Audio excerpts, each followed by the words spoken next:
My name is Jen, and I am on a journey in order to break free from the destructive patterns of disordered eating and in order to embrace a nourishing lifestyle. My roadmap can be described using an acronym of the word Nourisher. So I'm doing daily video blog posts in order to encourage you, equip you, and keep you up to date on my progress. If this content is helpful or encouraging to you, please consider subscribing, hitting that like button, and sharing with others. It is my deep desire that these videos would help to ignite nourishing transformations in us all. Good morning, everyone, and thank you for joining me for the Day 27 Nourisher Check In. My name is Jen, and it is so good to have you with me. Let's dive in. Noticing my emotions. So, yesterday, and again, I'm now checking in for the day before in order to honor the need for good sleep, and that has been a wonderful change that has been a big help.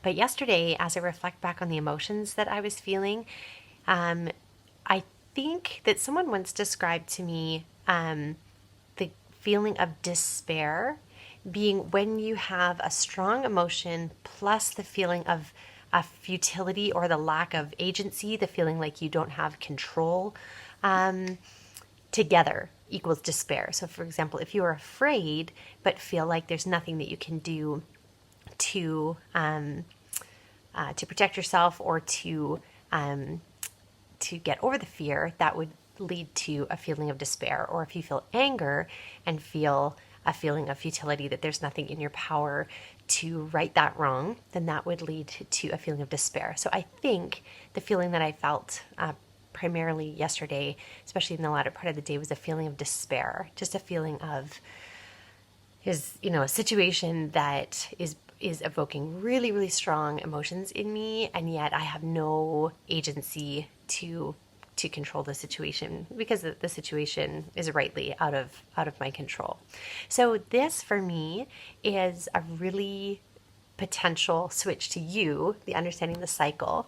When I feel despair or I feel like I don't have control over a situation or control over something that's impacting me, it's a very easy place for me to go to food in order to feel a feeling of control or power, either that I can control by restricting or that I can control and soothe some of those harder emotions, more difficult to manage emotions by binging in my case, or whatever other, destructive eating disorder related behavior.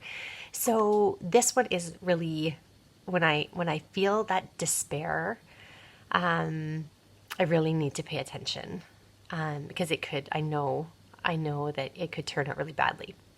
So yesterday, flipping back to the O, I made an emergency phone call to a friend and just said, "Hey, kid, is there any way that you can fit me in for a cup of tea today?" And it was so helpful to be able to share, to get what was bothering me on the inside out on the outside, and to have her see me and understand me and validate what I was feeling was so super helpful in helping me. I mean, I still feel the kind of the angst inside of me, but that was so super helpful in helping me process it. So rewiring my brain early on, I think in one of the earlier days I described to you the shalom for my body, or I think it's called the Moro reflex, the Startle Reflex exercises. And yesterday, because I was feeling so overwhelmed by the emotion, I did go to that particular one. Do you remember that, where you kind of mimic the startle reflex, and then as you come out of the startle reflex, you can say either a grounding truth, or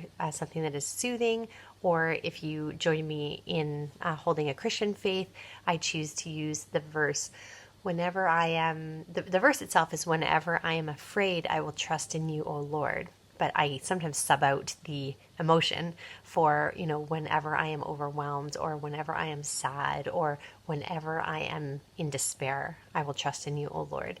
And it helps our brain make that connection from feeling. And of course, if it's shock or surprise or fear that you're dealing, you can kind of do that startle fear. And if it's anger, you can make its angry face and then come out of it. "Whenever I am angry, I will trust in you, O Lord." Or, sad or whatever. You bring yourself, of course, we've talked about before, that idea that what your face is experiencing kind of triggers your neurochemistry to start producing matching hormones and neurochemicals, is my understanding of how that works. So then training it to come back to a place of peace and calm and rest and assurance. So I did go to that yesterday, which I found some comfort and relief in.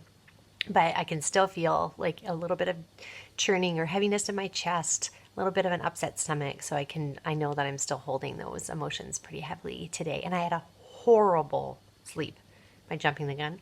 So that was rewiring my brain. Insulin friendly eating yesterday went fine. Yeah, nothing. I had some, I call them my rescue macadamia nuts. I always keep a package of macadamia nuts in my bag, and I got doing errands and it got a little bit late and I got really hungry and I could feel my blood sugar dropping. So I dug into those, which was great. And yeah, but sleep went so bad. So went to sleep at a good time. Should have got a full hours, but I think just because of this situation that's really stirring inside of me, bad dreams, waking up with thoughts, questions.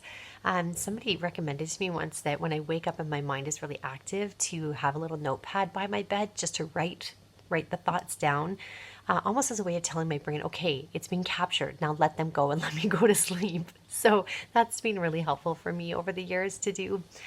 Yeah, so I had children visiting me in my bed last night and just didn't sleep well, but at least I allotted the proper amount of time. That was good. And hydration was kind of, yeah, a little bit botchy yesterday, whatever that word is. Yeah, again, when I was out and about, had my water bottle with me, and that was great, but just didn't think to drink very often. I was home a lot. It poured rain yesterday, absolutely poured.